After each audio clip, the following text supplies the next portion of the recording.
الحمد لله نحمده ونستعينه ونستغفره ونعوذ بالله من شرور أنفسنا من يهده الله فلا مضل له ومن يضلله فلا هادي له ونشهد أن لا إله إلا الله وحده لا شريك له ونشهد أن محمدا عبده ورسوله أما بعد فأعوذ بالله من الشيطان الرجيم بسم الله الرحمن الرحيم يا أيها الذين آمنوا صلوا عليه وسلموا تسليما اللهم صل على سيدنا شفيعنا وحبيبنا ومولانا محمد صلى الله عليه وعلى آله وأصحابه وبارك وسلم اللهم صل على سيدنا وحبيبنا ومولانا محمد صلى الله عليه وعلى آله وأصحابه وبارك وسلم اللهم صل على سيدنا ونبينا شفيعنا وحبيبنا ومولانا محمد صلى الله عليه وعلى آله وأصحابه وبارك وسلم أعوذ بالله من الشيطان الرجيم بسم الله الرحمن الرحيم قل إن صلاتي ونسكي ومحياي ومماتي لله رب العالمين صدق الله العلي العظيم وقال رسول الله صلى الله عليه وسلم إنما الأعمال بالنيات শুকরিয়া আদায় করতেছি মহান রব্বুল আলামিনের দরবারে। রব্বুল আলামিন চরমোনাইতে অগ্রহায়ণ মাসের মাহফিল প্রতিষ্ঠিত করে রেখেছিলেন আমার দাদাজান রহমতুল্লাহি আলাইহি, আর মাদ্রাসা মক্তব আকারে শুরু করে গেছিলেন আমার আব্বাজানের নানাজান, যার নামে মাদ্রাসা আহসানুল্লাহ রহমতুল্লাহি আলাইহি। তার ধারাবাহিকতায় প্রায় আজকে 100 বছর হয়ে গেল। আলহামদুলিল্লাহ, আল্লাহর কুতুবদের এখলাসের বাদাউলতে আল্লাহ রাব্বুল আলামিন চরমোনাই মাদ্রাসা এই তরিকাকে আল্লাহ রাব্বুল আলামিন কবুল করছেন। সবাই বলি আলহামদুলিল্লাহ।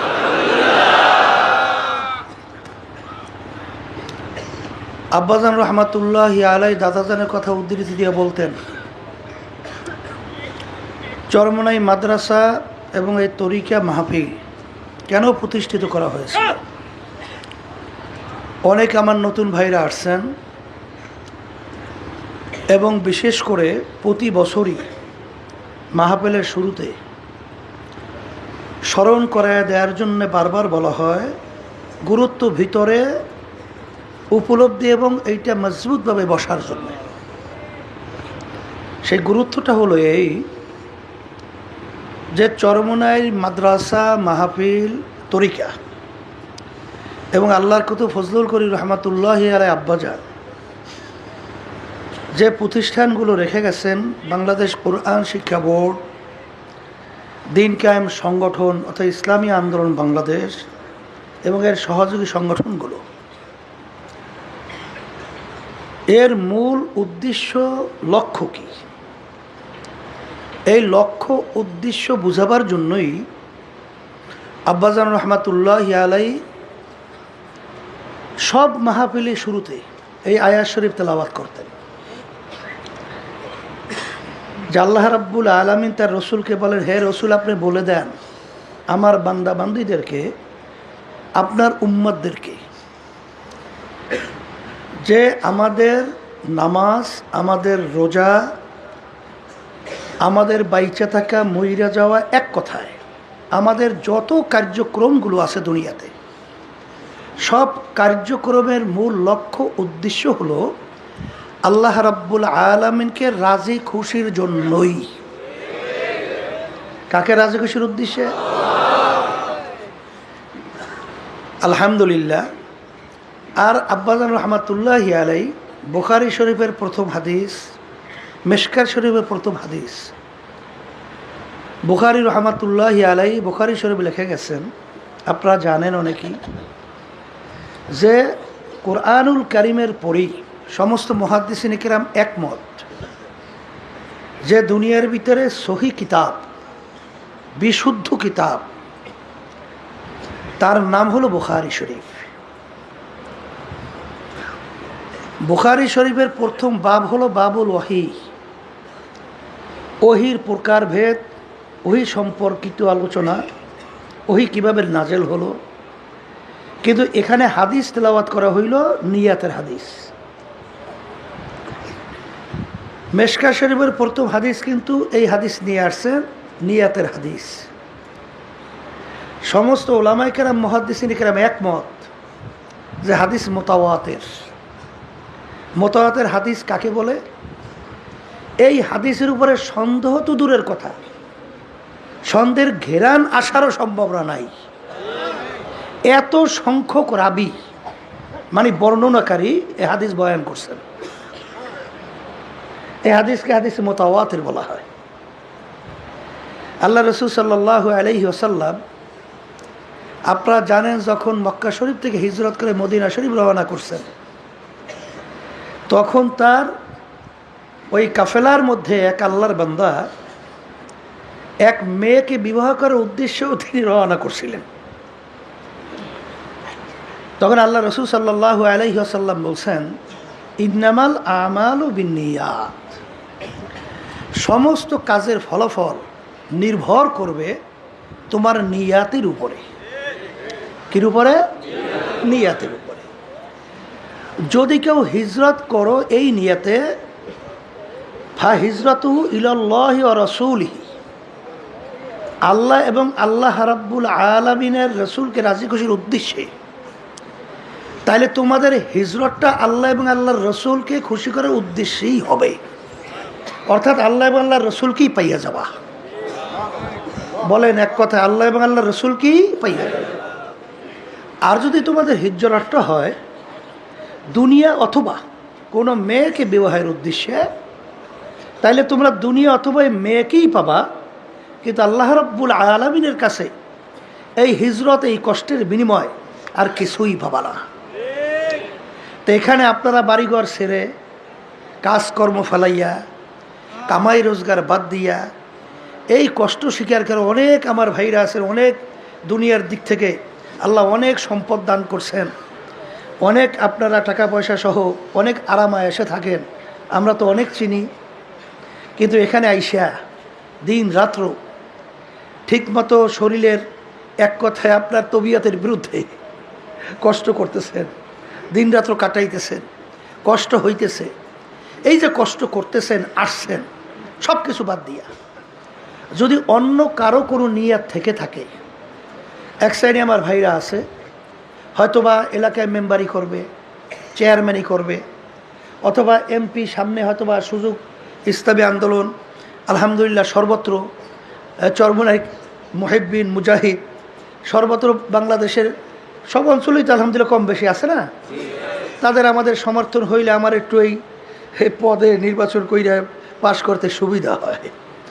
এই নিয়তে যদি কেউ আইসা থাকেন, অথবা কেউ যদি আসেন যে আমার রোগ ব্যাধি ভালো হয় না দেখি ওখানে এই ওলামায়ে কেরাম, আসাতেজে কেরাম এবং অনেক জাকিরিন, অনেক আল্লাহর খাস বান্দারা আছে, ওখানে যাওয়ার পরে দেখি আমার এই রোগ ভালো হয় কিনা। দুনিয়ার কোনো উদ্দেশ্য যদি থাকে, মেয়ে বিবাহ হয় না, অথবা ছেলে বিবাহ হয় না, ব্যবসা বাণিজ্য সমস্যা, কেস কামারিতে জর্জরিত, বিভিন্ন সমস্যাদির ভিতরে এক কথায় দুনিয়ার মাকসাদ, এই উদ্দেশ্যে যদি কেউ এসে থাকে, সর্বপ্রথম এই উদ্বোধনী আলোচনায় আপনাদেরকে অনুরোধ করব যে এই প্রতিষ্ঠার এই মাহফিল এই উদ্দেশ্যে আল্লাহর কুতুবেরা প্রতিষ্ঠিত করে যান নাই, আর আমরাও সেই আলহামদুলিল্লাহ ধারা অনুযায়ী আমরাও সেইভাবে পরিচালনা অন্য কোনো উদ্দেশ্য আল্লাহর রহমতে করি না। এই মাহফিলের একমাত্র উদ্দেশ্য হলো যে আল্লাহর পথ ভোলা বান্দাদেরকে আল্লাহর পরিচয় লাভ করিয়া, আল্লাহর সঙ্গে সম্পর্ক তৈরি করিয়া, এক কথায় আখেরাতের যে স্থায়ী জিন্দিগি যার শুরু আছে আর শেষ নাই, ওই জিন্দিগির সম্বল সম্পদ এখান থেকে কামাই করে তারপর রওনা করার জন্যই এই আল্লাহর কুতুবেরা প্রতিষ্ঠিত করে গেছেন। এখন আমার ভাইদেরকে বলবো, যারা দুনিয়ার কোনো মাকসাদে আইসে থাকে এখন নিয়তকে পরিবর্তন করে। কারণ আমার আব্বাজান বলতেন, আমরা আবারও বলছি স্মরণ করা এদের জন্য, আমরা কিন্তু কোনো তাবিজ তুমারও জানি না। অনেকে তো মনে করেন যে অনেক সময় মোবাইল করে, হুজুর আমার এই অসুবিধা, হুজুর আমার একটু ব্যবস্থা দেন, মানে একটু কোনো তদবির করেন। আমি বললাম যে ভাই আমরা তো তাবিজ তুমার জানি না আর তদবিরও জানি না। আব্বাজানও বলতেন তাই, কলতা হুজুর বিভিন্ন সময় যে আপনারা পানিতে ফু দেন, বলে এটা তো একটা দোয়া পইরা কোরআন কারীম আয়াত তেলাওয়াত কইরা তারপর ফুক দেই পানিতে সুন্নাত হিসাবে। সেই হিসাবে এখানে কিন্তু এর মাধ্যমেই যে আপনি ভালো হবে অমুক টমুক সমুক, এ কিন্তু উদ্দেশ্য না। এখানে আল্লাহ রাব্বুল আলামিন কোরআনুল কারীম আল্লাহর কালামের বরকতে হয়তো আল্লাহ রাব্বুল আলামিন ভালো করতে পারে, কথা ঠিক না? এই উদ্দেশ্যেই মূলত আসলে আমরা কোরআনুল কারীম তেলাওয়াত দোয়ার মাধ্যমে পানিতে ফু দেই, অনেক সময় মাথা, অনেক সময় জুজুর। কেন আল্লাহ রাসূল সাল্লাল্লাহু আলাইহি সাল্লামের কাছে সাহাবায়ে কেরাম নিয়ে যাইতেন না বাচ্চাদেরকে, তারা দোয়া চাইতেন না, ওইভাবেই সুন্নাত হিসেবেই করা হয়।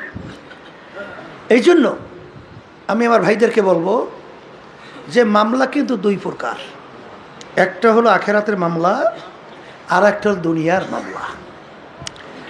দুনিয়ার মামলায় যদি কেউ ঠগে 5 বার 10 বার চেষ্টা করে আবার জিতবার আশা করতে পারে, কিন্তু আখেরাতের মামলায় একবার যদি কেউ ঠগে আর দ্বিতীয়বার দুনিয়াতে আসা, আপিল করা, জেতা কোনো সুযোগ আছে? আর কোনো সুযোগ নাই। আর আখেরাত এবং দুনিয়ার ব্যাপারে আপনারা আল্লাহ যে কবুল করে 3 দিন, সোয়া 3 দিন, 3.5 দিন পর্যন্ত হক্কানি উলামায়ে কেরাম এখানে স্টেজে আলোচনা রাখবেন। আল্লাহ যেন সবাইকে ইখলাস নিয়ে আলোচনা করার তৌফিক দান করে, এবং আমরা যারা শুনবো আল্লাহ রাব্বুল আলামিন যেন একমাত্র তাকে রাজি খুশির উদ্দেশ্যেই শোনার তৌফিক দান করে। কারণ আল্লাহ রাব্বুল আলামিন তো তাকাইয়া থাকেন বান্দাবান্দির দিলের দিকে। ইন্নাল্লাহা লা ইয়ানজুরু ইলা সুওয়ারিকুম ওয়া আ'মালিকুম ওয়ালাকিন ইয়ানজুরু ইলা নিয়াতিকুম ওয়া কুলুবিকুম আও কামা ক্বালা আলাইহিস সালাতু ওয়াস সালাম। আল্লাহ রাসূল সাল্লাল্লাহু আলাইহি ওয়াসাল্লাম বলছেন যে আল্লাহ রাব্বুল আলামিন বান্দাবান্দির বাহ্যিক আমলের দিকেই শুধু তাকাইয়ে থাকেন না, আল্লাহ রাব্বুল আলামিন বান্দাবান্দির দিলের দিকে তাকাইয়ে থাকেন, যে আমার বান্দাবান্দির দিলের নিয়তের অবস্থানটা কি। যেখানে আমরা আসছি ওয়াজ শুনতেছি, এক শ্রেণী বাবার হয়তো বা থাকতে পারে যে দেখি হুজুর একটু ভুল ধরতে পারে কিনা, তাহলে এটা প্রচার করতে সুবিধা হয়, এরকম এক শ্রেণী থাকতে পারে না? আবার দেখি এখানে কোনো দোষ ত্রুটি পাওয়া যায় কিনা, এইটা প্রচার করতে খুব সুবিধা হয়, এরকম এক শ্রেণী থাকতে পারে না? আপনি ভুলই ধরতে পারবেন আর ভুলই প্রচার করতে পারবেন, কিন্তু আসলে এখানে যেই উদ্দেশ্যে প্রতিষ্ঠিত করা হয়েছে এই বরকত আর পাবেন না, কথা ঠিক না? তা আল্লাহ রাব্বুল আলামিন তো বান্দাবান্দির দিলের দিকে, অন্তরের দিকে তাকাইয়ে থাকে যে আপনার আমার দিলের অবস্থানটা কি, আপনার আমার নিয়াতটা কি। হ্যাঁ, এখানে যারা আসছেন নিয়াতকে পরিবর্তন করে বসেন। আর আখেরাত এবং দুনিয়া সম্পর্কে পরিচয় লাভ করে। দুনিয়া সম্পর্কে আল্লাহ রসুল সাল্লাল্লাহু আলাইহি আলী রাদিয়াল্লাহু তাআলাকে বলছিলেন, দুনিয়া মৌতকে তুমি এই কেমন দূরে মনে করো, কি মনে করো? আলী রাদিয়াল্লাহু তাআলা বলছিলেন যে নামাজের ওযু করতে যখন যাই তখন খেয়াল করি আল্লাহ রসুল আমার জীবনের শেষ ওযু এইটাই হতে পারে। আল্লাহ রসুল সাল্লাল্লাহু আলাইহি ওয়াসাল্লাম বলেন, আলী তুমি ভুল করছো, এক নামাজ থেকে অন্য নামাজ আসতে মাঝখানে অনেক সময়ের ব্যবধান, মৃত্যু তো এত দূরে না।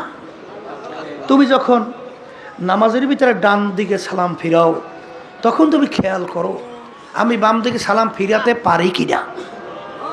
এই হলো দুনিয়া। বলেন সবাই মুখ খুলে বলেন, এই হইল দুনিয়া। আচ্ছা, একটু শুনছেন না যে মাহফিলে আসছিল আমাদের দায়িত্বশীল, আজকে ভোরে দুনিয়া থেকে বিদায় হয়ে চলে গেছে। সে কি বুঝছিল যে এখান থেকে আর বাড়ি ফেরত যেতে পারবো না? এ চিন্তাও করছে? কোনোদিন বুঝছে?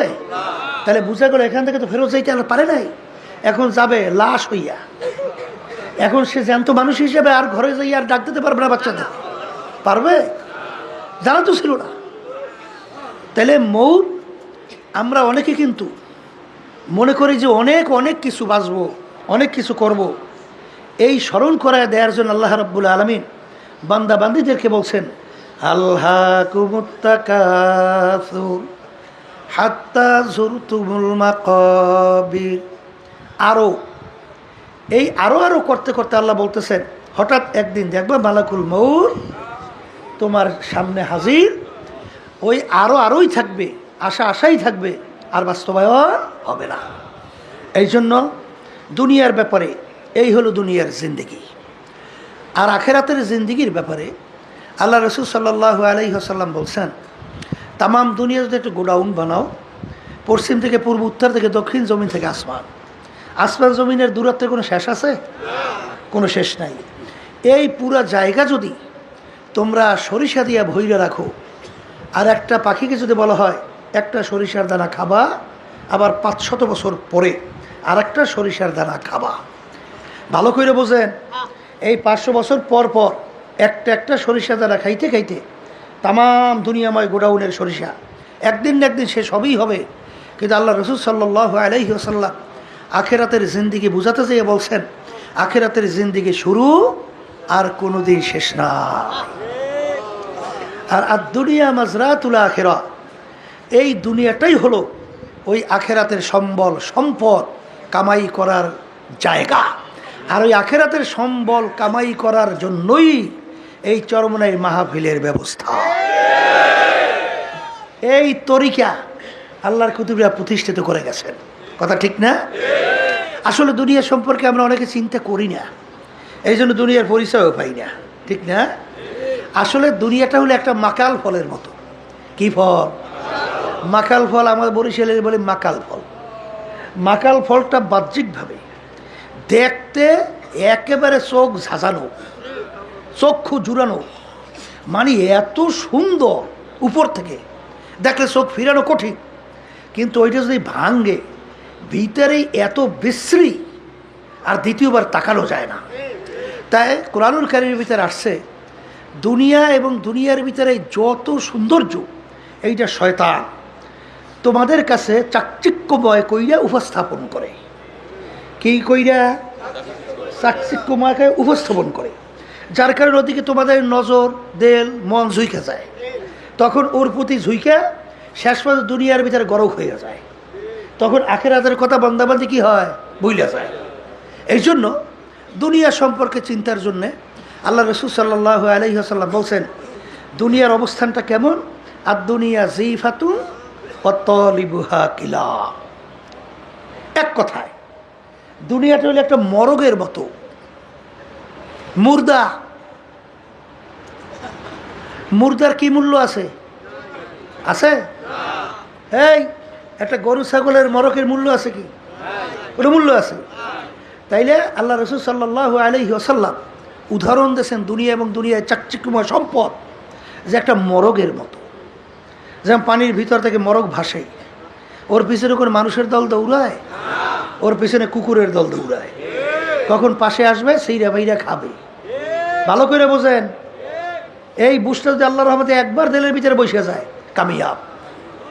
কথা ঠিক না বেঠি? দুনিয়াটা কির মতো?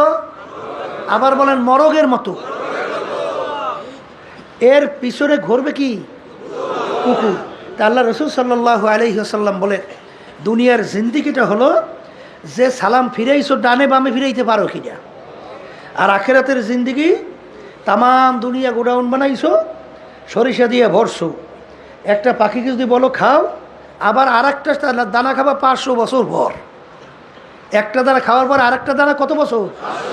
500 বছর পর। এরকম খাইতে খাইতে আল্লাহ রসুল সাল্লাল্লাহু আলাইহি ওয়াসাল্লাম উদাহরণ দিয়ে বলেন, তামাম দুনিয়াময় গোডাউনের সরিষা একদিন না একদিন শেষ হবে, কিন্তু আখিরাতের জিন্দিগি শুরু আর কোনোদিন শেষ নাই। এই যে যার শুরু আছে শেষ নাই, ওই জিন্দিগির সম্বল কামাই করার জায়গা কোথায় বলেন? আর ওই সম্বল কামাই করার জন্যই মাহফিলের ব্যবস্থা। আলহামদুলিল্লাহ। আমার আব্বাজান রহমাতুল্লাহি আলাইহি বলতেন যে আল্লাহর কুতুবের যে ঔষধ রেখে গেছেন, এর ভিতরে একটা হলো দুইবার বছরে চরমনায় মাহফিলে হাজির থাকা, উপস্থিত থাকা। এর মাধ্যমে হয় কি? Battery charge. কি হয়? ব্যাটারি চার্জ হবেই তো, হবে না? হবে না? এটা তো বাস্তবতা আছে না নাই? এই আল্লাহর বান্দারা, আতরের ঘেরান, দোকানে গেলে ঘেরান পায় আতরের না? ময়লার কাছে গেলে ঘেরান পায় কি? ময়লা। তা এখানে যে ব্যাটারি চার্জ হয়, এখানে অনেক আল্লাহওয়ালারা আছে, এখানে অনেক জাকিরিন আছে, এখানে অনেক এরকম আল্লাহর বান্দা আছে যাদের সঙ্গে আল্লাহর সঙ্গে গোপনে সম্পর্ক তৈরি হয়ে গেছে। তাহলে এদের সঙ্গে যদি এই মজলিসে আপনি বসে, তাদের একটা ফিউজ, তাদের এইটা তাসির আপনার আমার ভিতরে ঢুকবে না? এই গরমটা লাগবে না? তাদের নজরে পড়বে না? বহুত শুনছি, আরে ওয়াজ তো শুনতেই থাকি, ওয়াজ তো জানি, কিন্তু চরমনের ময়দানে আসার পরে জীবনে হালত পরিবর্তন হয় কিভাবে? কিভাবে হয়? ওই আমাদের আত্মীয় বলছিলেন যে আমি চরমনের ময়দানে তো আমাকে দাওয়াত দিয়ে নিয়ে আসছে, এখন আমি তো এদিকে ওদিকে তাকাই, মন বোটে তো মাহফিলের দিকে আমার নাই। কারণ ব্যাপার হয়েছে, দুষ্টামি করতে করতে তো বয়স এই পর্যন্ত হয়েছে, এখন মাহফিলে সে গুরুত্ব তো আমাদের কাছে নাই। তো এইরকমভাবে বয়ান শুনতেছি, কোনো খবর নেই। হঠাৎ এক আল্লাহর বান্দা খালি আমার গায়ের সাথে টাচ করিয়া চলে গেছে। এরপরে মনে হয় যেন মুহূর্তের ভেতরে কারেন্ট যেরকম শর্ট করে, এরকম শর্টের মাধ্যমে আমার জীবনে সব পরিবর্তন হয়ে গেল। এরপরে চক্ষু থেকে এই যে পানি বের হওয়া শুরু হয়েছে, আর পানি বন্ধ হয় না। তাহলে এখানে যদি আল্লাহর রহমতে আমরা 3 দিন 3.5 দিন পর্যন্ত নিয়াতকে সহি কইরা, জাল্লা তুমি যখন চরমনের ময়দানে নিয়েই আসছো, তোমার অলি না বানাইয়ে ফেরত দিও না। আল্লাহ রাব্বুল আলামিন তো বান্দার দিলের দিকে তাকাইয়ে থাকে। আমাদের দিলের মধ্যে যদি দুনিয়ার অন্য কোনো নিয়াত থেকে থাকে, এই উদ্বোধনী বৈঠকে আমি অনুরোধ করব যে আমাদের নিয়াতকে পরিবর্তন করি, যে আমরা চরমনাইতে একমাত্র আসছি আল্লাহ রাব্বুল আলামিনকে রাজি খুশির উদ্দেশ্যে এবং আল্লাহর পরিচয় লাভ করার জন্য, আল্লাহর সঙ্গে সম্পর্ক তৈরি করার জন্য। যদি এইভাবে আমরা এই মাঠে বসতে পারি, আল্লাহ রাব্বুল আলামিন কাউকে মাহরুম করবেন না, কাউকে মাহরুম করবেন না। কারণ আল্লাহ রাব্বুল আলামিন তো বান্দাবান্দি কখন আমাকে ডাক দেবে, আল্লাহ তো সেই অপেক্ষায় থাকে। উদউনি আস্তাজিব লাকুম, বান্দাবান্দি তুই আমাকে ডাক দিবি আর তোমার ডাকে আমি সাড়া দেব। আল্লাহ রাব্বুল আলামিন ডাকে সাড়া দিবে। তাই এইভাবে আমরা দিল তৈরি করিয়া আল্লাহ রাব্বুল আলামিনকে যদি অন্তর থেকে ডাক দিতে পারি, তো ওয়ামান ইয়াতাওয়াক্কাল আলাল্লাহি ফাহুয়া হাসবুহু, আল্লাহ রাব্বুল আলামিন আমাদের জিম্মাদার হবেন, যথেষ্ট হবেন। দিলের মালিক কেটা? জফুল কালাম কার হাতে? হাদিসের মধ্যে আছে, আল্লাহ রাসূল সাল্লাল্লাহু আলাইহি ওয়াসাল্লাম বলছেন যে আল্লাহ রাব্বুল আলামিন হাতে আমাদের কুদরতি দেহ, আমাদের দিল কার হাতে? এখন আল্লাহ রাব্বুল আলামিনের কাছে যদি বান্দাবান্দি ওই চাওয়ার মতো চাইতে পারে, তা আল্লাহ রাব্বুল আলামিন যেই দেলটা ছিল আগে 24 ঘন্টা দুনিয়ামুখী, সেই দেলটাকে ঘুরাই আল্লাহ রাব্বুল আলামিন আখিরাতমুখী করতে পারে না? কি পারে না? মুহূর্তের মধ্যে পারে না? জানেন না মুসা আলাইহিস সালামের জামানায় 70,000 জাদুঘর ফেরাউন ঠিক করছিল না? এই সেখানে পাট পাকাই সাইরা দেয়, বড় বাঘ হয়, বড় সিংহ হয়, সাপ হয়, অনেক কিছু হয়। যে মুসা আলাইহিস সালাম একা লাঠি নিয়ে দাঁড়াই রইস। রব্বুল আলামিন বলে, হাতে কি মুসা? মাবুদ গো লাঠি ছেড়ে দাও। লাঠি জমিনে ছাড়িয়ে দেছে, এই পাক দিয়ে বড় সাপ হয়ে গেছে। এক গেরাসে সব জাদুঘরের জাদু খাইয়া গিলে ফেলছে। আল্লাহ রাব্বুল আলামিন মুহূর্তের ভিতরে দেল ঘুরাইয়া, সমস্ত জাদুঘরের দেল ঘুরাইয়া আল্লাহ মুখী করে দিয়েছে। সব আল্লাহমুখী করার কারণে ফেরাউন যত চেষ্টা করছে আর ঈমান ধ্বংস করতে পারছে। এজন্য আল্লাহ রাব্বুল আলামিন বান্দাবান্দির দিলের দিকে তাকাইয়া থাকে। আমাদের দিল পরিবর্তন করে বসে, আবার মাহফিল চরমনায় আসবে আর আমরা আসতে পারবো। বহু দূরের কথা। নিঃশ্বাসের বিশ্বাস আছে, সেখানে কোনো ভরসা আছে? আল্লাহ যখন নিয়েই আসছে, তাহলে পরিবর্তন করতে অসুবিধা কি? পরিবর্তন করে বসে দেখবেন আল্লাহ রাব্বুল আলামিন বান্দাবান্দির দিলের অবস্থান অনুযায়ী ব্যবস্থা করবে। ওই যে আব্বাজান একটা কথা বলতেন যে বান্দাবান্দির দিলের অবস্থার উপরে যে ব্যবস্থা আল্লাহ নেয়। যে এক আল্লাহর বান্দা আসছে, বলতেছে হুজুর বহু প্রশ্ন এই তৈরি করে আসছি চরমনের ময়দানে করব, বিভিন্ন ঝামেলায়, মানে এক কথায় ভালো না আর কি, নিয়ত ভালো না, কথা বোঝেন নাই। কিন্তু হুজুর আপনার বয়ানের মাধ্যমে আমার প্রশ্নের উত্তর হয়ে গেছে। বলে কি প্রশ্ন? তখন সে বলল, হুজুর এই প্রশ্ন। আব্বাজান রহমতুল্লাহ আলাই বলতেছেন যে আমি ভালো করে চিন্তা ভাবনা করে রেখেছি, 3 দিনের মধ্যে এই কথা আমি বলি নাই। তাহলে তার এই প্রশ্নের উত্তর শুনে তার দিলের এই প্রশ্নের উত্তর হল হইল কিভাবে? কথা বুঝেন নাই? আল্লাহ রাব্বুল আলামিন তার চাহিদা অনুযায়ী কুদরতিভাবে তার প্রশ্নের জবাব আল্লাহ ব্যবস্থা করে দিয়েছে। আল্লাহুল মাওলা আল্লাহুল কুল। যে বান্দা আল্লাহর তাওয়াক্কুলের মধ্যে তাওয়াক্কুল করবে, ওই বান্দাবান্দির জন্য আমার মালিকই যথেষ্ট হয়ে যাবে। কথা ঠিক না? এই জন্য আমার বাজানদেরকে বলবো, নিয়তকে পরিবর্তন করেন। আমার নতুন বাবারা যারা আসছেন, আল্লাহ যখন এই মাঠে নিয়েই আসছেন, আমার মালিকের দরবারে তো এই আল্লাহু আকবার, সাবাকাত রহমাতি আলা গজাবি, আল্লাহ রাব্বুল আলামিনের রহমত অগ্রাধিকার পায় তার গোসার চেয়ে। তাই এখানে অনেকে আমরা গুনাহ করতে করতে দৈরান আল্লাহ রাব্বুল আলামিন গোসা আমাদের উপরে আছে। কিন্তু যখন আপনার দিল মন ভাঙ্গিয়া আল্লাহকে রাজি খুশির উদ্দেশ্যে আমরা যখন বসবো, তখন আল্লাহর রহমত অগ্রাধিকার পাবে। কথা ঠিক না? আর মানা আতানি ইয়ামশি আতাইতুহু হারওয়ালা, বান্দাবাদী যখন আল্লাহ রাব্বুল আলামিন পাওয়ার জন্য হাঁটিয়ে রওনা করবেন, রহমত দৌড় দিয়া তার কুদরতে কোলের ভিতরে জায়গা দেবে। ও আদা আল্লাহ করছেন না? তাই নিয়তকে পরিবর্তন করতে রাজি আছি। আল্লাহ আপনি কবুল করেন। আলহামদুলিল্লাহ। নিয়ত পরিবর্তন করে বসবেন না কেন? নিয়ত পরিবর্তন করবেন না কেন? কোন দুনিয়ার জন্য আপনি পাগল হয়েছে? যে দুনিয়া সম্পর্কে আল্লাহ রাসূল বলছেন কি, মরক মুর্দার কোনো মূল্য নাই। তা যারা নাকি অস্থায়ী জিন্দিগি এই মুর্দার পিছনে বইয়া, আখেরাতের স্থায়ী জিন্দিগি যার শুরু আছে শেষ নাই, এই জিন্দিগি যারা ধ্বংস করবে, আল্লাহ রাসূল সাল্লাল্লাহু আলাইহি ওয়াসাল্লাম বলেন তারা হইল কুকুরের দল। কিসের দল? বলেন কুকুরের দল। এখন বলতে পারেন যে হুজুর তাহলে দুনিয়াকে আমাদের লাগবে না? দুনিয়া বোঝা লাগবে। এই বোঝার জন্যই মাহফিলের ব্যবস্থা। কোনটা দুনিয়া আর কোনটা আখেরাত। শোনেন, ব্যবসা বাণিজ্য এটাও কিন্তু আখেরাত। কাজকর্ম, চেয়ারম্যানগিরি, মেম্বারি, এটাও কিন্তু আখেরাত। এই যে এই পীরের দায়িত্ব পালন করা, অন্য পদের দায়িত্ব পালন করা, এও কিন্তু আখেরাত। কিন্তু বুঝতে হবে একটু পার্থক্য, খালি ঘুরেই দিতে হইবে। কি করে দিতে হবে? ঘুরেই দিতে হবে। কলে তা কেমন? শোনেন, আল্লাহ রাব্বুল আলামিন কুরআনুল কারীমে বলেন নাই, ফাইদা কুদিয়াতিস সালাতু ফান্তাশিরু ফিল আরদি ওয়াবতাগু মিন ফাদলিল্লাহ ওয়াযকুরুল্লাহা কাসীরা। এখানে কিন্তু আল্লাহ রাব্বুল আলামিন নামাজের কথা বলার পরে বলতেছেন তোমরা জমিনের ভিতরে দেরি না কইরা নামো। কেন নামবা? হালাল রিজিক কামাই করার উদ্দেশ্যে। কি উদ্দেশ্যে? তা হালাল রিজিকের মধ্যে ব্যবসা আছে, দোকানদারি আছে, অন্যান্য সবই তো আছে, না নাই?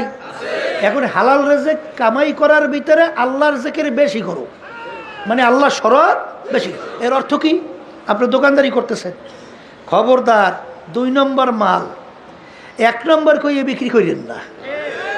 যদি 2 নম্বর মালকে 1 নম্বর কই বিক্রি করেন, এইটা দুনিয়া। আর যদি 1 নম্বর মালকে 1 নম্বর বলে বিক্রি করেন, এইটা আখিরাত। কথা সংক্ষেপে বুঝতে পারতেছি? হ্যাঁ, এই দোকানদারি করতেছি, পালা নিয়া ওজন দেই, খবরদার যদি ওজনে কম না দেই তাইলে এইটা হলো আখিরাত। আর যখনই ওজনে কম দেবেন, এইটা হলো দুনিয়া। কথা ঠিক? এই ব্যবসা বাণিজ্যের মধ্যে অনেক সময় ঘুষ দিয়েও ব্যবসা করতে হইবে। এত ঠেকলাম খেতে, রেজেকের জিম্মাদার কে? এই হাদিসের ভিতরে আসছে, আল্লাহ রাসূল সাল্লাল্লাহু আলাইহি ওয়াসাল্লাম কি বলছেন? ঘুষ দেওয়াইন্যা রাশি অল মুরতাশি কেলাহুমা ফিন্নার। অর্থাৎ ঘুষ দেওয়াইন্যা ঘুষ নেওয়াইন্যা, ঘুষ যে দেবে এবং ঘুষ যে নেবে দুটোটা জাহান্নামী। আমি বলছি না, আল্লাহ রাসূল সাল্লাল্লাহু আলাইহি ওয়াসাল্লাম বলছেন। ইমান আছে? ইমান আছে না? এইটার উপর ইমান আছে তো? আছে তো? তাইলে আপনি ঘুষ দেন, ঘুষ নেন, আল্লাহ রাসূল সাল্লাল্লাহু আলাইহি ওয়াসাল্লাম বলতেছেন দুটোটা জাহান্নামী। তাইলে এখানে আপনি ব্যবসা করবেন ঠিক, কিন্তু আপনার ব্যবসা 2 নম্বরে ধোঁকাবাজি করার জন্যে আপনি ঘুষ দেবেন আর ঘুষ নেবেন। তবে কথা আছে, আপনার হক, এটা আমার পাওনা, এটা আমার অধিকার, কিন্তু জালেম ওখানে বসা আছে। জালেম আমার অধিকারকে দেয় না, সে আটকে রাখছে। তখন কুত্তারে গু দিছি। এখানে সোজা বাংলা কন, কারে গু দিছেন? কোন কুত্তারে গু? ওরা তো মানুষ না, ওরা তো কুত্তার চেয়েও খারাপ। কারণ ঘুষ সুদ খায় কি মানুষ না কুত্তা? তাইলে এই কুত্তারে গু দিছি আমার নিজের হক আদায় করার জন্য। এছাড়া জালেম জুলুম করতেছে, আমার পাওনা দিতেছে না, আমার অধিকার থেকে বঞ্চিত করতেছে। যেমন আপনি চাকরির ভিতরে ইন্টারভিউ দিচ্ছেন, সেখানে ফার্স্ট হয়েছেন সব দিক থেকে, কিন্তু জালেমরা, ওই কুত্তারা আপনার অধিকার থেকে বঞ্চিত করছে। তখন অত কুত্তায় গু চায়, কথা বুঝতে পারছেন? তখন ওই কুত্তারে গু দিয়া আপনার অধিকার পাওয়া, এটা কিন্তু ঘুষ না, এটা আপনার অধিকার কি করা? প্রতিষ্ঠিত করা। দেনেওয়ালা কি হবে না? গুনাহগার হবে না। জেনা নে সেটা তো আছেই, এটা তো জাহান্নামী। কথা ঠিক না? তাহলে যেই কথা বলতে চাইছিলাম যে দুনিয়া ব্যাপারে বুঝতে হবে। এই জন্য কোনো এক কবি এক কথায় বলছিলেন, নামি গুয়াম কে আজ দুনিয়া জুদাবাস বাহার কার কে বাসি বা খোদাবাস। আল্লাহ রাব্বুল আলামিন তোমাকে আমাকে বলে নাই যে দুনিয়ার সমস্ত কার্যক্রম ছাড়ো, দুনিয়ার ব্যবসা বাণিজ্য ছাড়ো, এই সব কিছু বাদ দিয়া জঙ্গলে যাও, আমার ইবাদত করো। এটা কি আল্লাহ আপনাকে আমাকে হুকুম করছেন? না। বিবাহ শাদীও করতে হইবে, বাচ্চা কাচ্চাও থাকবে, সংসারাদিও থাকবে, আপনার ব্যবসা বাণিজ্যও থাকবে। এক শ্রেণী বর্তমানে কিন্তু দরবেশ হয়েছে, সর্বনাশ। এখন হে কইতেছে, হুজুর আমার ব্যবসা বাণিজ্য ভালো লাগে না, দুনিয়ার কাজকর্ম ভালো লাগে না, হুজুর এখন শুধুমাত্র 24 ঘন্টা আমি ইবাদতে লিপ্ত থাকতে চাই। আপনি চরমনাই আসছেন, বসছেন ভুল, বসছেন কি ভুল। কথা ঠিক না? এই কাইলে পরশু জানিকে আমাকে বলতেছিল এক বুঝাই চরমনাই বলতেছে, হুজুর এখন আর ভালো লাগে না, এখন আর সব বুঝে বাদ দিয়ে এখন হুজুর আমি 24 ঘন্টা ইবাদতে থাকি। কথা বলছেন নাই? বসতে ভুল করছে, বসতে কি বলছে? বসতে ভুল করছে। আসলে হালালে যে কামাই করাও ফরজ, হালালে যে কামাই করাও কি দরবেশ হয়েছে। এই জন্য আল্লাহর ওলি বলতেন, বুজুর্গি কি নেহি হামকো জরুরত, বুজুর্গি কি নেহি হামকো জরুরত, গোলাম আপনা বানালে আয় খোদায়া। আমার মালিক, আমার দরবেশি লাগবে না। আমাকে মানুষ বুজুর্গ বলবে, আমাকে দরবেশ বলবে, এটা আমার দরকার নাই। দয়া মায়া করে তুমি আমাকে তোমার গোলাম হিসাবে কবুল করো। কথা ঠিক না? ওই শোনেন না মিয়া, যে তারা কত বড় আল্লাহর ওলি ছিলেন।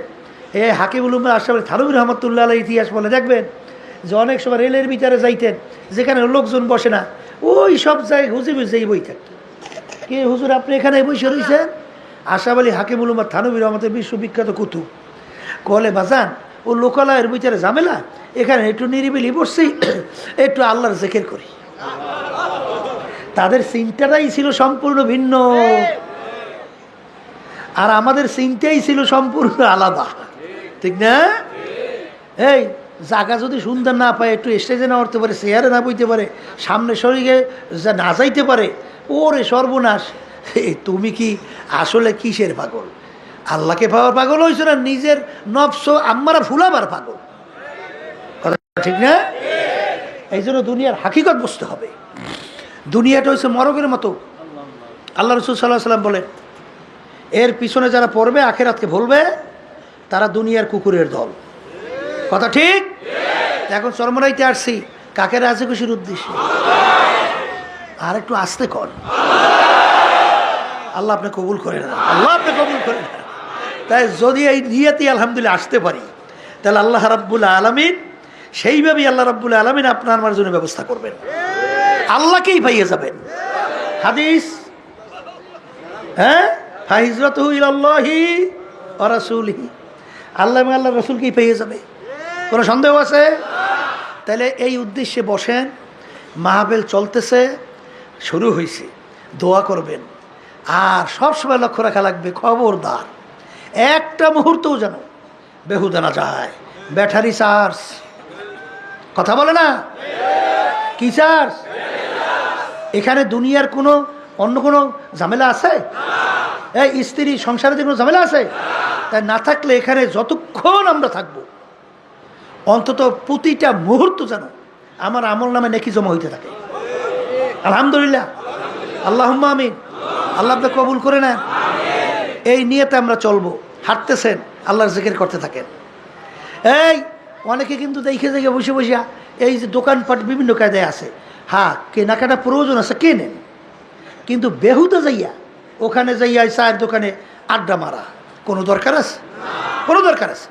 বসে বসে একটু কিতাব পড়ে, বসে বসে আল্লাহর জিকির করে, একটু মাসালা জানেন না, একটু মাসালা শেখেন। এখানে তো অনেক আল্লাহর ফজলের পরিবেশ আছে, আছে না? এইভাবে চলতে থাকেন 24 ঘন্টা। তা আল্লাহর রহমতে ব্যাটারি ফুল চার্জ হয়ে যাবে। আর ব্যাটারি ফুল চার্জ হইলে আল্লাহর রহমতে এর পাওয়ার ফোকাস এলাকার ভিতরে পড়বে, সংসারে পড়বে, পরিবারের মধ্যে পড়বে, সব জায়গায় ফোকাস পড়িয়ে যাবে। কারণ যেখানে এই ফোকাস, যেখানে আলহামদুলিল্লাহ আলো জ্বলে, সেখানে আল্লাহর ফজলে কর্মে দেখবেন সাধারণ মানুষ ওই আলোতে আলোকিত হয়ে যায়। আগে সর্বনে এক মুজাহিদ এক এক এলাকায় গেল আল্লাহর রহমতে সব জাকিরিন হয়ে যেত, মানুষ নামাজি হয়ে যেত। আর এখন নিজেদের ভিতরেই ঝামেলা, তারপরে ওখানে যে ফোকাসটা কীভাবে তারা বাতিল জ্বালায়। কথা ঠিক না? এই জন্য আমার ভাইদেরকে বলবো, দুনিয়া এবং আখেরাতের ব্যাপারে মোরাকাবা করেন। দুনিয়া মরগের মতো বলেন, এর পিছনে যারা পড়বে আখেরাতের ইচ্ছায় যে ধ্বংস করবে তারা কুকুরের দল। আমি বলছি না, আল্লাহ রাসূল সাল্লাল্লাহু আলাইহি ওয়াসাল্লাম বলছেন এইটা ভিতরে বসান, এইটা কি ভিতরে বসান। এরপর আমার ভাইদেরকে বলবো, শোনেন, কাদের জন্য পাগল হয়েছেন? এই সম্পদের জন্য যে পাগল হয়েছেন, কার জন্য রাখিয়া যান? সন্তান কি দিনদার হয়েছে, আল্লাহওয়ালা হয়েছে, না সন্তান বদ্দিন? যদি সন্তান বদ্দিন হয়, আপনার এই কষ্ট কইরা যে সম্পদ, রাত্রকে রাত্র বলেন নাই, দিনকে দিন বলেন নাই, ঘুমকে ঘুম বলেন নাই, যাদের জন্য রেখে গেছেন, এই সম্পদ তো বরঞ্চ আপনার জন্য আরও বিপদ বোঝা হবে। কিয়ামতের ময়দানে আপনাকে সারা জাহান্নামে তো যাবে না, যাবে। কারণ সন্তান যদি বদ্দিন হইয়া দুনিয়া থেকে বিদায় হয়, তখন আল্লাহ রাব্বুল আলামিন তার কাছে বলবে, মালিক, বাপমা যদি আমাকে ইচ্ছা করতো দিনদার বানাইতে পারতো, নামাজি বানাইতে পারতো, বানায় নাই। মালিক, এখন তাদেরকে ছাড়া তো আমরা জাহান্নামে যাইতে পারি না। ওই সময় কোনো খাতির মাতির নাই। ওই সময় ধরিয়ে বসবে যে সব একসঙ্গে বান্ধব, ফাগুল্লু বাইন্দে একসঙ্গে মেওয়ারাহিম জাহান্নাম, এরপর জাহান্নামে পালাও। কথা ঠিক কিনা? এই জন্য দেখবেন আল্লাহ রাব্বুল আলামিন আপনাকে আমাকে নির্দেশ করছেন, উ আনফুসাকুম ওয়া আহলিকুম নারা, নিজে জাহান্নামের আগুন থেকে বাঁচাও, আহাল পরিবার পরিজনকে জাহান্নামের আগুন থেকে বাঁচাও। অনেক মুজাহিদরা চেষ্টা করে, অনেক দিনদাররা চেষ্টা করে, কিন্তু বর্তমানে এই যুগে বাচ্চাদেরকে দিনদার হওয়া, দিনদার বানানো বড় কঠিন। তবে সন্তানদেরকে দিনদার বানাবার জন্যে প্রথম ক্ষেত্রটা কিন্তু মায়ের কাছে প্রায় বাচ্চারা 6-7 বছর পর্যন্ত থাকে। মা যদি দিনদার হয়, মা যদি দিনের প্রতি আগ্রহ থাকে, তখন ওই বাচ্চাদেরকে ছোটোবেলা থেকেই তখন তাকে শিখায় যে নামাজে যাওয়ার ব্যাপারে। ওই এক অফিসারের সাথে কথা হইতেছিল, হ্যাঁ বড় অফিসার বাংলাদেশে, নাম বলা দরকার নাই, দেখি কপালে নামাজের দাগ। তা আমি জিজ্ঞেস করতেছি যে আপনি তো তাহলে দেখা যায় নামাজ পড়ে। তখন হাঁস দিয়ে বলতেছে, হুজুর যে 7 বছর বয়স থেকে আল্লাহর রহমতে আমি নামাজ পড়ি। কলে কিভাবে? কলে হুজুর আমার আম্মা, আমার মা, আমি যদি হুজুর নামাজ না পড়তাম, আমার মা আমাকে ভাতই পাক করতো না, ভাত দিতই না, বলতো তুই নামাজ না পড়লে তোর ভাত পাক করতে আমি পারবো না। এর জন্য মেয়েদেরকে দিনদার বানান। দিনদার স্ত্রী যদি ঘরের ভিতরে থাকে, বেহেশতে একটা পরিবেশ সেই ঘরের মধ্যে। স্বামীর সাথে কেমনে ব্যবহার করতে হয় এইটা সে জানে, সন্তানদের কীভাবে লালন পালন করতে হয় এইটা সে জানে, বাপ্পার সঙ্গে কী ব্যবহার করতে হয় সেটা সে জানে, তারপর শ্বশুর শাশুড়ির সাথে কীভাবে ব্যবহার করতে হয় সেটা সে জানে। কিন্তু বর্তমানে অনেকবার মহিলা মাদ্রাসায় পড়িয়া খন্নাস হয়েছে আরও বেশি। তখন শ্বশুর শাশুড়িকে এমনভাবে খারাপ ব্যবহার করে, আত্মীয় সাথে এমন খারাপ ব্যবহার করে, ও আমরা কুত্তায়ও পারে না। ও আরও মাদ্রাসায় পড়ে আরও ক্ষতিগ্রস্ত হয়েছে। ও আলেমা হয় নাই, ও আরও ওই যে হাদিসের ভিতরে আল্লাহ রাসূল সাল্লাল্লাহু আলাইহি ওয়াসাল্লাম বলছেন, খয়রুল খেয়ারুল উলামা, শাররুল সেরারুল উলামা। মানুষের ভিতরে আলেম হয়ে যে ভালো হবে, সে হইল মানুষের ভিতর উত্তম মানুষ। আর যে খারাপ হবে, সে এক শ্রেণীর নিকৃষ্ট মানুষের ভিতরে সবচেয়ে নিকৃষ্ট মানুষ। তাহলে ওটা সবচেয়ে নিকৃষ্ট হয়েছে। ও ব্যবহারই শেখে নাই, ও আদবই শেখে নাই, ও ইবাদতই শেখে নাই, কার সঙ্গে কী ব্যবহার করতে হবে। এই জন্য বাচ্চাদেরকে দিনদার বানান।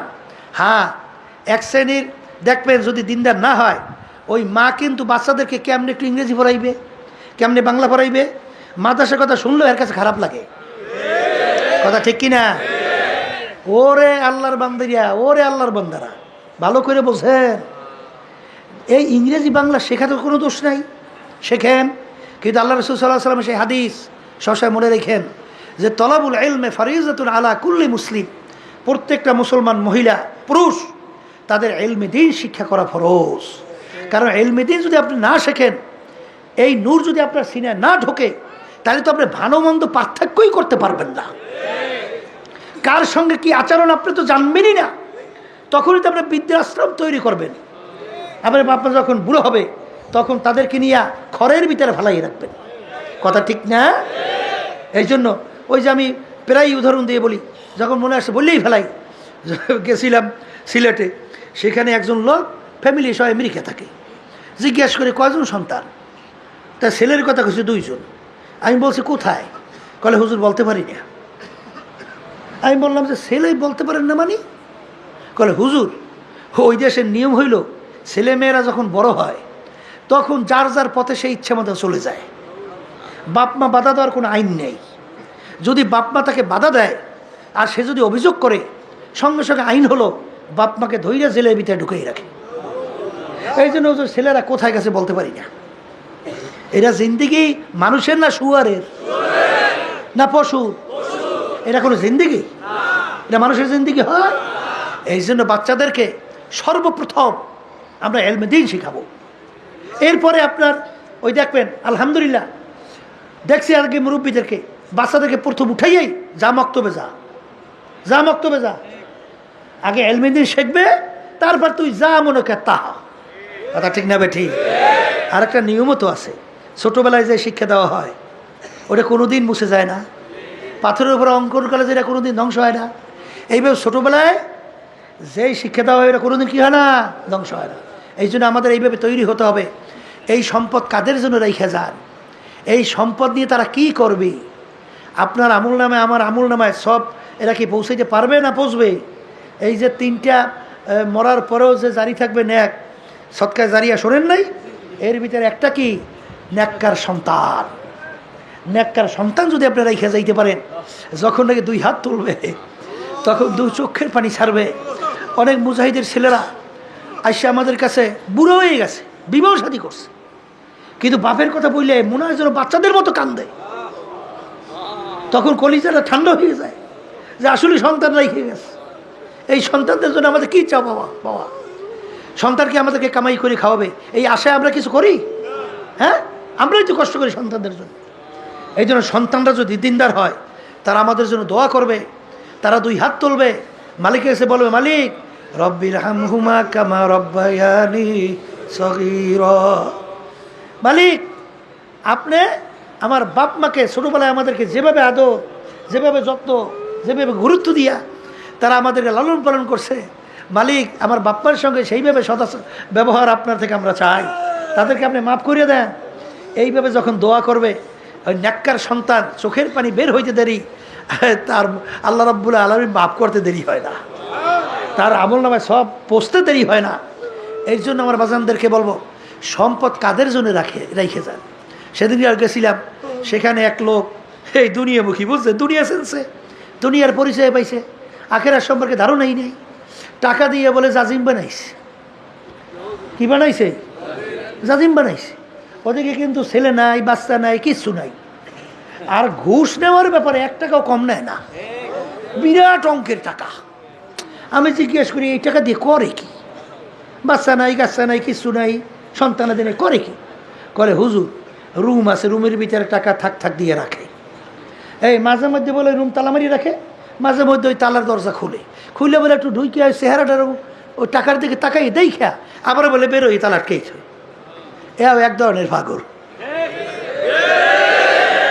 এও কি ওই শরীরে পাগল ছাড়া তো কেউ নাই। মস্তে আশেক মস্তে বাসু বাদশাহ মালে মাস্ত, এই পীরে মস্তে সিরে মস্তে শায়েখে দর আসরারে মাস্ত। দুনিয়ার ভিতরে যত মানুষ বিচরণ করে সব কিন্তু পাগলের দল। কেউ বা পীর হওয়ার জন্য পাগল, কেউ বা মুফতি মুহাদ্দিস হওয়ার জন্যে পাগল, কেউ বা শাইখুল হাদিস, কেউ বা অমুক টমুক হওয়ার জন্যে পাগল, কেউ বা মেম্বার, চেয়ারম্যান, এমপি, মিনিস্টার হওয়ার জন্যে পাগল, কেউ বা সভাপতি, সেক্রেটারি হওয়ার জন্যে পাগল, কেউ বা সুন্দর বাড়ি গাড়ি করার জন্যে পাগল, আরে কেউ বা সুন্দরী মেয়ে বিবাহ করার জন্যে পাগল, আবার কেউ সুন্দরী ছেলের কাছে বিবাহ বসার জন্যে পাগল, কেউ বা সুন্দর সুন্দর অমুক টমুক নাম কামাই করার জন্যে পাগল। এক শ্রেণী বর্তমানে আছে, আমাকে স্যার কইস, স্যার আমাকে স্যার কইস, এ হইলে স্যারের পাগল, এ মালিকের পাগল হইতে পারে নাই। একজনে বিভিন্ন লকব লাগাবার জন্যে পাগল, লকব যদি না লাগায় আবার রাগ হইয়ে যায়। এই কেমনে পরিচয় দিতে জানো না, এই লকব লাগাবি, ওইল লকবের পাগল। লকব বোঝেন তো, উপাধির পাগল। কথা ঠিক না ভাই? ঠিক। আরে সর্বনাশ, অনেক সময় যখন নাকি বিভিন্ন পোস্টারের ভিতরে লকব উপাধি লাগায়, মানি মনে হয় অর্ধেক পৃষ্ঠায় যায় লকবের উপাধিতে। কথা কন না খা, এ হইলে লকবের পাগল। বাজান কেউ ওই টাকা দেখে মনে শান্তি নেওয়ার পাগল, ওই রুম খুলে টাকা দেখে, ওইটার পাগল। আর এক শ্রেণী আল্লাহর বান্দা বান্দি, আমার মাওলার পাগল। কথা ঠিক না বেঠি? এ দুনিয়াদার পাগল, কোন দুনিয়ার পিছনে পড়ছ? এই দুনিয়ার সম্পর্কে বারবার মুরাকাবা চিন্তা করো। हकीकत से तो दुनिया बेखबर है, हकीकत से तो दुनिया बेखबर है, दुनिया की नुमाइश पर नजर है। বাজান দুনিয়ার হাকিকত সম্পর্কে চিন্তা করো, আসলে দুনিয়ার কোনো মূল্যই নাই। আল্লাহ, দুনিয়ার কোনো মূল্যই নাই। দেখো বড় বড় বাদশাদের ইতিহাস পড়িয়া দেখো, কোথায় ফেরাউন, কুজা নমরুদ, কুজা ফেরাউন। বাজান বাদশাহী দাবি করলো, বনে ছেলে ছেলে সন্তান গোরা ধৈরা ধৈরা জবাই করলো। কই ফেরাউনের কোনো পাত্তাও পাওয়া যায় না, নমরুদের কোনো পাত্তা নাই। বাজান বাংলাদেশের ভিতরে অনেক বড় বড় বড় বড় ক্ষমতা সম্পন্ন নেতারা কই যাদের হুঙ্কারে মনে হয় যেন বাংলার মাটি থর থর করে কাঁপত, আজকে যাই দেখো হাইকোর্টের মাজারে পইরে আছে। কোনো ভালো দিনদার আল্লাহওয়ালা মানুষ কবরের কাছে একটু সালামও দেয় না, বরঞ্চ বলে শয়তানটা মরছে ভালো হয়েছে। এ দুনিয়াদার পাগল, আর আর জানে নাকি আমার মাওলার পাগল। বাজার দুনিয়াতেও বাদশাহ, আখেরাতেও বাদশাহ। এ দুনিয়াদার পাগলরা কোন সম্পদের ভিতরে, কোন অট্টালিকার মধ্যে, কোন বিল্ডিংয়ের ভিতরে, কোন গাড়ি বাড়ির ভিতরে শান্তি তালাশ করো, আসলে ওর ভিতরে শান্তি নাই। আসলে শান্তি হইল অন্তরের শান্তি। আর অন্তরের শান্তি আমার মাওলা রাখছে তার জিকিরের মধ্যে। অন্য কোনো জিনিসের ভিতরে আমার মালিক অন্তরের শান্তি রাখে নাই। এই জন্য আমার বাজানদেরকে বলবো, পর্দালে মামুনদেরকে বলবো, যখন আমার মালিক চরমনের ময়দানে নিয়ে আসছে, আমার মালিক বড় দয়ার মালিক, আমার মালিক বড় মায়ার মালিক। বন্দাবান্দি যখন আমার মালিককে পাওয়ার জন্য তার দিলটাকে ভাঙ্গা অপেক্ষায় থাকে, এক আল্লাহর ওলি বলে, মালিক, আমার মালিককে আমি ডাক দিয়ে অপেক্ষায় থাকি কখন আমার ডাকে জবাব দেবে। বন্দাবান্দি যখন আল্লাহু अल्लाह हकीकत से तू दुनिया बेखबर है, हकीकत से तू दुनिया बेखबर है, दुनिया की नुमाइश पर नजर है। বাজান যারা মানুষ তারা কিন্তু আখিরাত এবং দুনিয়া নিয়ে চিন্তা করবে। যখন তাদের কাছে দুনিয়ার পরিচয় আসবে তখন তারা দুনিয়াকে 3টা তালাক দিয়া দৌড় দেবে, তখন দুনিয়া তাদের পিছনে দৌড়ায়। আল্লাহ, কিন্তু দুনিয়া তাদেরকে আক্রমণ আল্লাহু আকবার ধরতে পারে না। ঠিক আমার বাজানদেরকে বলবো, পর্দালে মা বোনদেরকে বলবো, যারা চরমনাইতে আসছেন বাজান নিয়াতকে সহি করেন, আমার মালিকের কাছে দোয়া করেন। আরে জিকির আজকারের ভিতরে থাকেন, মোরাকাবা মুশাহাদার ভিতরে থাকেন, আর ফিকিরের ভিতরে চিন্তার ভিতরে থাকেন, আর মালিকের কাছে দোয়া করতে থাকেন। আমার মালিক বড় দয়ার মালিক, আমার মালিক বড় মায়ার মালিক। যদি আমার মালিককে বলতে পারো দিলটাকে ভাইয়া ইখলাস দিয়া, যে মালিক মাহফিলে আসছি একমাত্র তোমাকে পাওয়ার জন্যে, তোমাকে রাজি খুশি করার জন্যে, এই নিয়াতে দিলটাকে তৈরি কইরা যদি আমার মালিককে ডাক দাও, আমার মালিক বলবে, মানাতানি ইয়ামশি আতাইতু হারওয়ালা। এ বান্দা বান্দি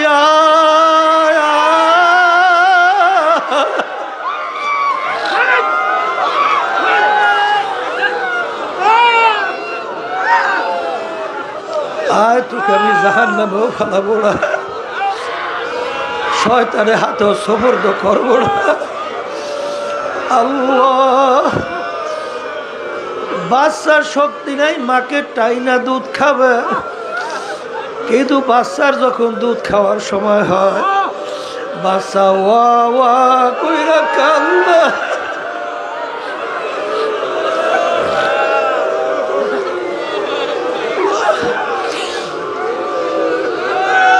বাচ্চার কান্না শুনে মায়ের হাত থেকে কাজ পইরা যায়, মার কলিজার ভিতরে আগুন ধইরা যায়, বাচ্চা কাঁদতে সহ্য করতে পারে না। এই বান্দাবান্দি মা সন্তানকে যত মায়া করে তার সে 100,000 গুণ বেশি মায়া করে আমার মালিক বান্দাবান্দিকে। বান্দাবান্দি যখন তেলটাকে ভাইগা গুনার বোঝা মাথায় নিয়া যখন করুণ সুরে ভাঙ্গা ভাঙ্গা সুরে ডাক দেয়, হে আমার দয়ার মালিক,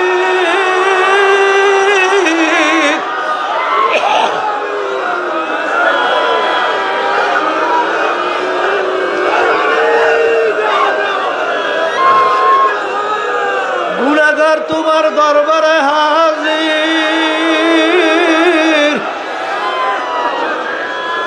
আমার মালিক ডাক দিয়া বলে সাবাকাত রহমতি আলা গযাবি।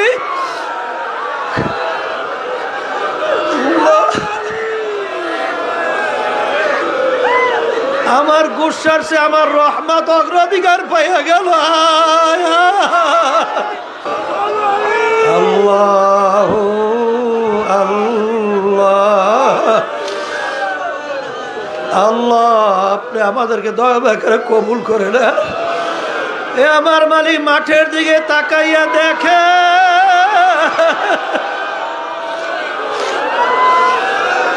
বাড়িঘর ফলাইয়া আপনার বন্ধরা পাগলের মতো চরমনের ময়দানে জুইনে আসবে। আল্লাহ, আমাদের কাউকে আপনি মাহরুম কইরেন না, আপনার অলিনা বানাইয়া আমাদের এখান থেকে কাউকে ফেরত দিয়েন না। আল্লাহ আল্লাহ,